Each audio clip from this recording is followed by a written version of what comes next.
Wexford University has afforded me a unique opportunity to use sports psychology to understand how Taiji Boxing is an intra-communicative discipline. It acts as a means or a process to allow one to get in touch with the core root of their cognitive and their affect and their kinetic behavioral foundations. It allows them to know themselves. Knowing self through the process of stilling meditation, which is afforded through Taiji Boxing, is probably the most important part of beginning the process of using that knowledge gained from intrapersonal communication, knowing self, self-actualizing, and being able to use active listening and reflective listening strategies to be the most effective when you are counseling. This interview is with Professor Joshua Call from Granville University. He's been studying Tai Chi Chuan and the methods of Tai Chi boxing that I teach for the last 3 months. Tai Chi boxing, from my perspective, has a lot of alchemy in it. And alchemy has its roots in Taoist, Vedic, and Hellenic culture. Alchemy is the way that an individual conceptualizes, breathes, visualizes, affirms, and transcends to become the best they can be in the potential of mental, physical, and emotional centeredness. In Tai Chi boxing, finding center is everything. This interview is in many parts. This is part one. And let me introduce now Professor Joshua Call. How you doing? This is Gurjot Singh. Um, I'm a Wexford University EDD postgraduate student. I'm studying sports psychology. My specialty is mindfulness training as it integrates into building curriculums for exercise psychology clients. The person I have in front of me is Professor Josh Call. He works at Granville University in Des Moines, Iowa. He's a assistant professor in English, and he is a publisher of books for gaming, as that applies to individuals who want to learn. He's also quite adept with education, as being part of his training to be an educator. Let's see, he's been training with me for a while with mindfulness training, approximately 25 weeks. And we're going to be discussing how this training impacts him on an individual level, on a professional level, personal and professional level, and how and the specifics behind that. Also, the enhancements that it has had in his life, and where he projects individuals in his field of work might benefit from this training. So, hey Josh, how you doing? I'm good. Okay, I'm all good. right. Thank you. How are you? Let's see. Forgive me. I gotta be more professional than that. I'm G. Professor Call. Professor Call, how you doing? How you doing? I'm well, thank you. Outstanding, outstanding. Professor Call, thanks a lot for giving the interview. First of all, I'm real happy to be here. I'm happy that you're here. I'm happy you invited me to your home to train and to get this training done and conduct this interview. I am also hope I learn a lot from this, and I'm pretty sure that you're going to learn a lot from it. I look forward to it. We started training. Some really interesting training. Could you describe the type of training that you've been going through and when it started? Who, what, where, why, and when? Well, our first training session started end of July. My wife and I decided to join the Ankeny, Iowa YMCA, mostly because we needed some new balance in our life. We needed to get some fitness back in. Hadn't really been prioritizing that in any sense for quite some time. And so, actually on the recommendation of my brother-in-law, who runs a title boxing club in Missouri, he said, you should find a kickboxing class.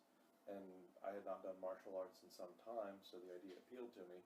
So my first actual training regimen, starting with you again in July, was the kickboxing bags workout. The first night was brutal, I think is the good word for it. It was good, but it was brutal. I was definitely not ready. You know, a 50-minute class, probably a good, I'd say, 2 miles worth of footwork, pushing, punching, kicking, the Wave Master bag, which I think is about 150 pounds total. You throw in the sit-ups and the back arches and the push-ups on the Pilates ball in the interim, and I was fairly well done by the end of that evening. I think the smoked is the word we use. So yeah. What was the training again? We did basically break it down. It's like 3 things. You did a lot of core work on the Pilates ball. Heavy core work. It was a nice synchronized rotation. We'd start with a series of Pilates ball exercises. 100 crunches, and after 100 crunches, we'd roll into 100 back arches. And by the time we'd sort of gotten through 100 crunches and 100 back arches, we were essentially ready to move to the bags. And the bags we had, I'd say 100 feet. My best guess was 100 feet of length, and we just break that up into 25 feet segments. 25 feet standard, punching the bag, moving the bag for 25 feet, stop, kick the bag for 25 feet. Push the bag for 25 feet, punch at the remaining 25 feet. And we'd basically turn around and repeat that process the length of the gym, so it'd be a down and a back. So we'd have the Pilates ball, we'd have the punching bag sequence, and then we'd move into the runs. Right. And the first night, I could not keep pace with the running, could not even come close. So I had to alternate between running and trotting and walking as briskly as I could manage. Right. So, well, you did okay with that. I know what you did right. Can you describe the running, how they were running? Most of the guys are running. The running was interesting. I've never been much of a runner. The thing that was interesting about watching how other people ran versus the way that I was feeling myself run. Granted, I was still, very much out of shape, but there was a lot of focus from the people who'd been taking the class for longer, who'd been doing it the length of the summer, and they had a consistent breathing regimen. They had a pattern of breathing, and you could actually watch them essentially breathe more or less in unison, right? Okay. They had a similar stride, they had the same breath pattern, and they moved like a group that had been working together for some time. They had a rhythm, they had a flow, which I wasn't a part of yet. Right. Oh, that's interesting. So, Besides interesting is because of social facilitation. Normally we think of people together, they normally would cooperate and work together, but in this meantime, they'd also compete. Did you see a lot of competition in the running when you saw the guys doing it? it was interesting. I saw no competition in the class at all. I mean, the closest thing you could say there came to being competition was people pushing themselves. But one of the reasons I loved the class so much from the beginning, and one of the reasons I stuck with it, is that it was made very clear that people move at their own paces and their own strengths. I could punch the bag well. I couldn't run well, and I didn't have the stamina to last for a long time. But when people started flagging, whether it was on the runs or whether it was on the bags or on the crunches, the class steps in and encourages. That's interesting. We had several nights where people, by the end of the class, where they were so exhausted, their muscles were so worn, they couldn't finish a punching or a pushing sequence. Right. And so we would go help, and we would pull their bags while they punched. Interesting. The class helps everybody finish. So it's more of a cooperation as it was then versus competition. Absolutely. But at the same time, there was an awful lot of group work, group cohesion. Otherwise, you had to find your place in your group, and you had to work. Most definitely. And so social facilitation was being used to make people push, but when that failed, they used more cooperative works as opposed to competition. Absolutely. The reason why I mention this because social facilitation is supposed to have an inbred competitive aspect to it to help us move more. And it's interesting how that worked out. Getting to I guess you first got there in July. By August, you've been there for about 4 to 5 weeks. Yeah. Did you see we're getting down to the breathing, mindfulness training. Did you remember there was a influence with the breathing, a type of breathing method that we were using? Could you comment on that a little bit? Actually, the breathing method, frankly, came out of necessity. After really about 3 weeks of doing the class, the running was still, it was, unbearable is not the word, I was more or less incompetent at it. I could not keep pace. I was getting the typical cramps in the lower back, the cramps in the legs, and I asked, like, what can I do to essentially get rid of this so I can keep pace with the runs? And the answer was, you need to breathe. You need to learn how to breathe better. You need to learn how to forcefully exhale, get the lactic acid out of the muscles, get good air in, and keep yourself going, and use that to find a rhythm. And so what ended up happening was, between practicing the breathing in the kickboxing class and then practicing the breathing in the yoga classes, the diaphragmatic breathing, the bellows breathing, the Kapalabhati we've been working on, and finding a way to take those breathing exercises that worked in one place and make them work for me in another, I was essentially able to break past that barrier in the runs. Yes, I remember that. You were actually getting from a certain smaller area for the guys who were beginners to going to the halfway gymnasium, and you were making it and getting back in and able to find a pace. I did notice that. That was true. Do you remember the type of the method of breathing that was being used as far as the, I think this mindfulness has first you got a breathing rhythm and then you get something visualization, or do you remember how that the technique the teacher used? Essentially, what I used a step to get to where you need to go. I do, right. The process was very simple. The first was breath. First step, breath control. Every fifth breath, a forceful exhalation. So you basically build a time pattern sequence. However you can manage to breathe in to keep yourself moving for those first 4 counts, great, manage that. But on that 5th count, always forceful exhalation, then you start over again. Now, once you have that breathing regimen down, essentially the next step was the visualization of oneself running and the way in which one ran. And this was what was particularly useful for me on top of the breathing, because I've never been a runner, so I've never really learned a form for running. I've always thought of running as kind of, well, plodding, really. That's how my body tends to move. I never thought of running as essentially gliding one's feet across the ground, actually having a different kind of stride. I always thought of running as, well, stomping with the heels and digging, which clearly wasn't working very well for me. So the first step was the breathing. The second step was actually being able to visualize my body moving in a different way with the breath on a run. And then we added in the punching sequence on top of the running and the breathing, so that basically you had a 3-tiered rhythm approach for managing one's pace and one's time. Right. So the punching matches up with the breathing sequence, matches up with the stride length. So you, again, the word I'll use is flow, right? You develop a readily memorizable and retainable rhythm that you can then translate into muscle memory and just do. Gotcha. Do you remember anything about? I mean, I do remember me trying to integrate an affirmation, a self-talk in there. Do you remember one that you may have used, or I may have suggested? You know, there were. Because I remember, I know I suggested 1, 2, 3, 4, breathe. 1, 2, 3, 4. Right, breathe. for the time sequence? 1, 2, 3, 4, punch. 1, 2, 3, 4, breathe, punch. 1, 2, 3, 4, breathe, punch. And that was just a mantra to keep them going with it. Yeah. Did you remember using one for yourself, though? That's actually the one I used, because I didn't have one. I didn't have a way of synchronizing those 3 movements, so it felt very, well, unnatural, jarring, and forced. Right. And when you basically broke it down into that time sequence, just a 4-count breathe with punches, right, that's what I took on. Right. And so that's the exact sequence I used. So by the time I was actually able to do the half runs for the half the gym, that's the sequence I was following. So the people listening, bottom line was, these cats would find a breathing rhythm. Once they found the breathing rhythm, they tried to imagine themselves in that breathing rhythm. Imagine themselves doing the flow or the technique. Then they tried to, which was basically them standing outside of themselves. Very much so. Then you would look. It's a conscious, unconscious. Then you would look. Then when you try to put them together, you try to see yourself doing it inside the dream of vision. About right? Absolutely. And then after that, you had to try and get that mental flow, which is like a self-talk that the Asians might call it affirmation, but a self-talk to keep that rhythm going. Do you remember how long it took?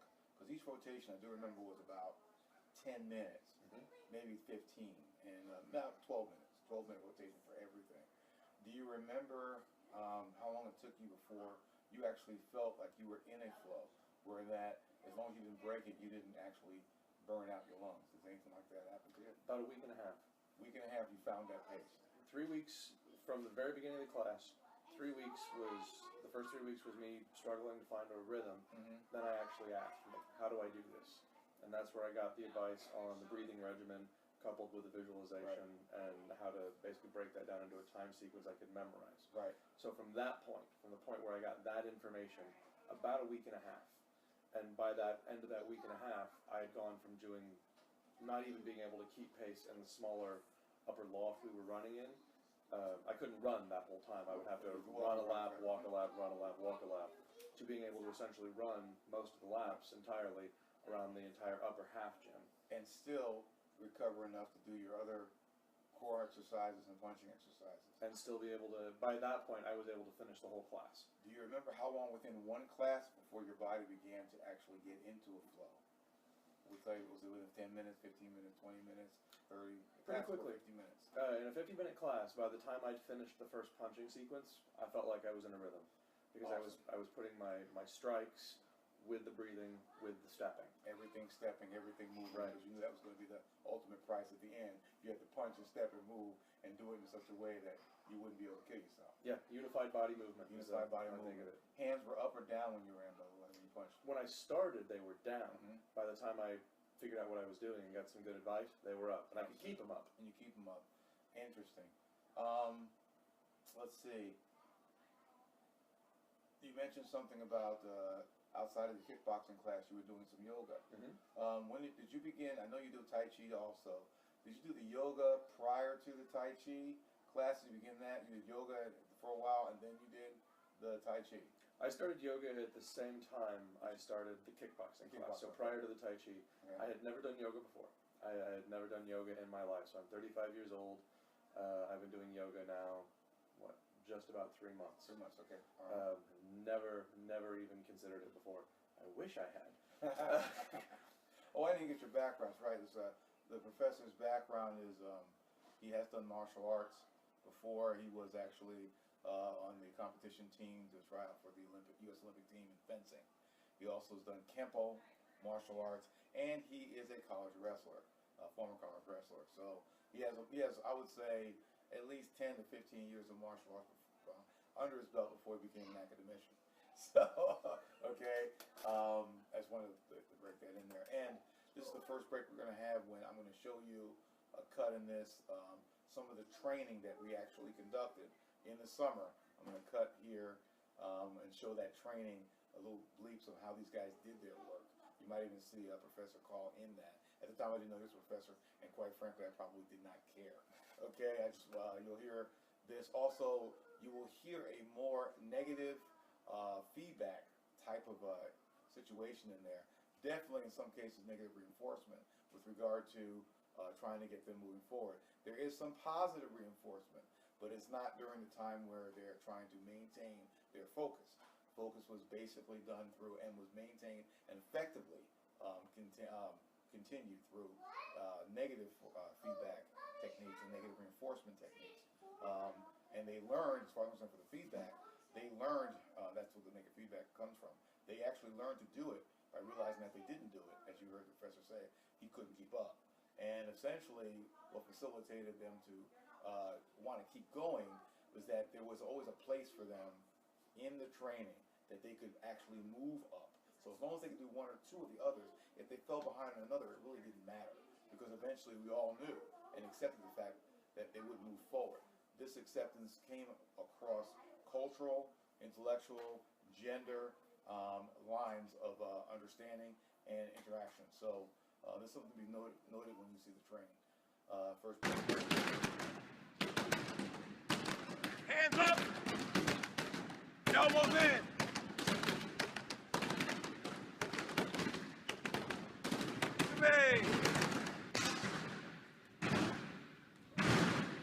Look down and look up. Push down and look up. Push to the end. Push those backs to the end. Push them. Push them. Push them. Push all the way to the end.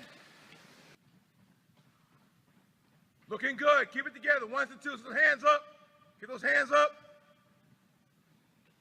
Get those hands up. Hooks. Get those feet right. Feet should be spread apart. Way to go. Chin down, chin down.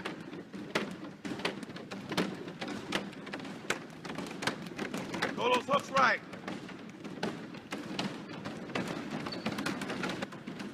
Kick it to me, kick it to me. Kick it to me. Forward, come on guys, let's go. Push it.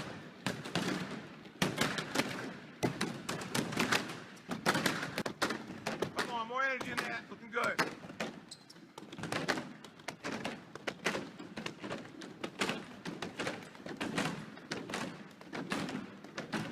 Hands up. Throw those punches, throw those punches. Every 5 steps, throw a punch. Every 5 steps, throw a punch. Looking good, bro, looking good. Bring them in. The same way you started, same place you started. That's how you know you did the whole lap. Same place. Same place you started, let's go. Work it, work it, work it. Bring it in.